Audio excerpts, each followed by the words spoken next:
Hello, everyone. Today we're going to discuss Chernobyl today and the pervasive toxins that are still there. So, the Chernobyl 1986 disaster in Ukraine continues to affect people, responders, and the environment, as well as really make an impact on the wars that are going on today.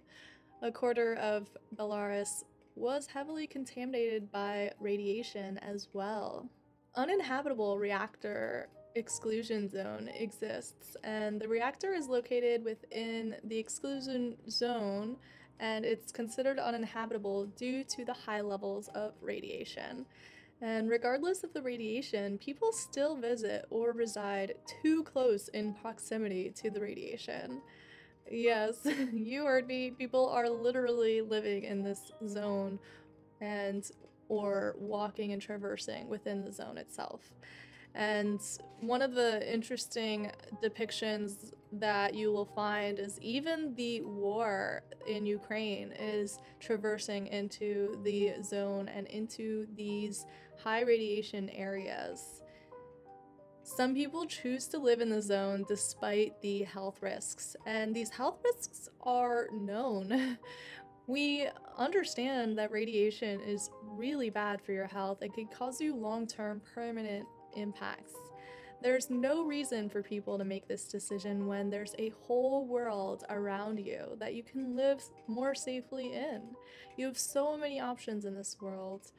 Health impacts from radiation are avoidable, and due to the known risks, one should definitely choose a safer place to live.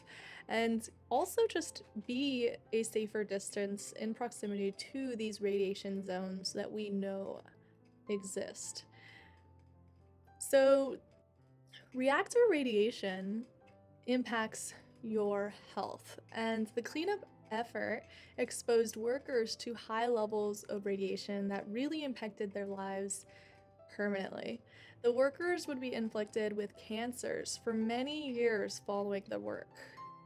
Chernobyl 1986 response.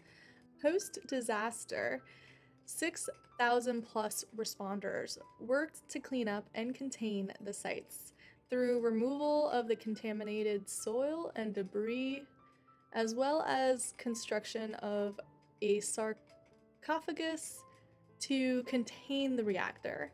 The sarcophagus entombed corium, lava, radioactive dust, uranium, and plutonium, and was designed to last 30 years through 2016, but it was constructed very poorly. A movable structure to contain the sarcophagus. In 2015, construction began for a new safe confinement building, costing 2.15 billion euros. The containment structure is the biggest movable structure built and was completed in 2016, then rolled over the structure.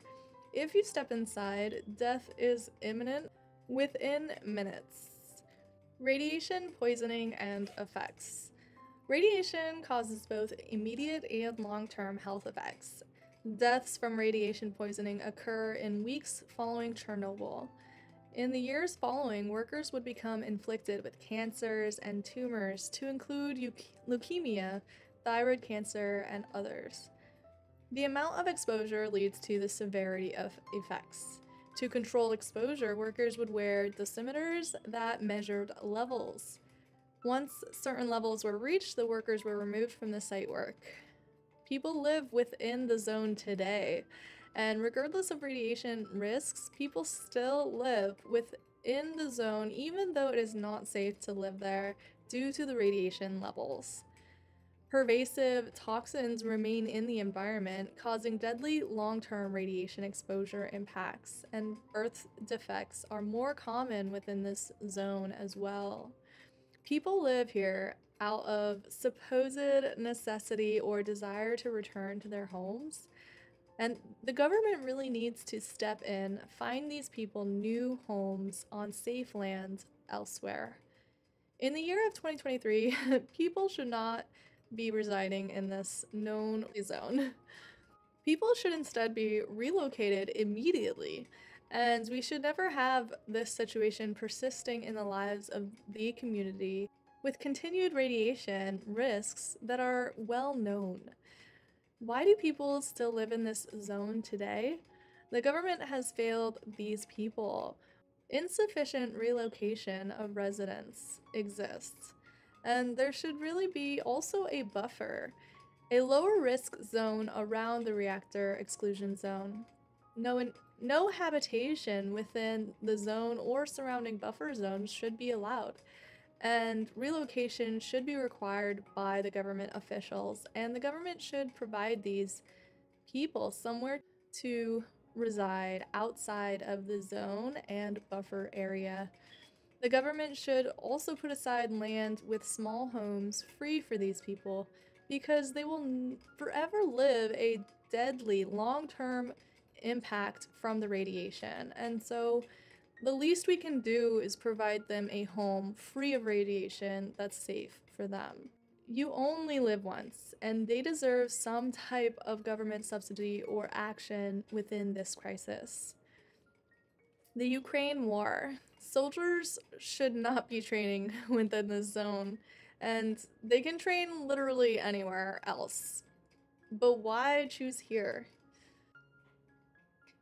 Real life lore. For this content, I definitely referenced one of my favorite channels. You should check them out, Real Life Lore. They definitely provided a lot of research in their depiction of Chernobyl, and I really enjoyed this video. So if you're available, definitely check out the Chernobyl video, Why Chernobyl is Still a Massive Problem Today. Definitely check that out with Real Life Lore. They have amazing videos, and I really enjoyed it. So they also have a lot of other videos I really like about, for instance, New Orleans sinking under sea level rise and the change in the capital of Philippines due to impacts of sea level rise as well. There's just so many good videos from Real Life Lore, so well, thank you so much. Well, I hope you enjoyed this content. I think you'll see that I'm pretty passionate about the fact that these areas should not be traversed, and when we know of toxic impacts of certain areas, we should definitely take actions to avoid these toxins, the radiation, and other issues because they're known. And so why not do something and take action to live a healthier life, especially when the risks are known? And so I'm hoping that everyone finds this information helpful and useful and also takes known, actions like to improve their life and mitigate interactions with radiation and toxic chemicals and other known issues. So let's live a healthier life and do so by taking control and doing all you can to live that healthier life. Be sure to subscribe and check out the playlist by clicking on the videos above.